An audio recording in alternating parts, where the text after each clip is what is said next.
هيما، هيما صباح الخير. صباح الخير يا هيما، صباح الخير يا هيما، صباح الخير. رايح فين؟ رايح فين يا عم؟ رايح فين يا عم الحاج؟ تنزل؟ انا هجيب لك عروسة. مش هسيبك لوحدك كده، مش هسيبك. هذا البرنامج برعاية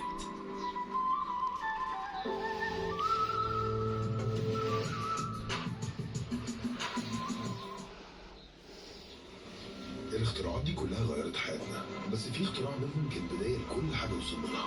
أيوة دي، عشان اختراع اللمبة عمل ثورة شقلبت العالم كله. بزرار بقى عندك شمس بالليل، يعني يوم أطول، يعني شغل أكتر، وتطور أسرع.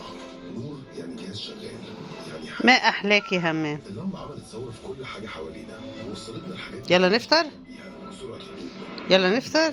طيب اهو اهو كلنا بهرش ضحينا لك. بأي حاجة عشان تفضل منورة. ضحينا بالأرض اللي بناكل منها، والشجر، لمسنا الهواء اللي بنتنفسه، والمية اللي بنشربها. ضحينا بأغلى ما عندنا. طب لو قلت لك مش محتاج تضحي تاني، إن بقى في بديل ما بيخلصش، ما بيلوثش، بديل حوالينا في كل مكان.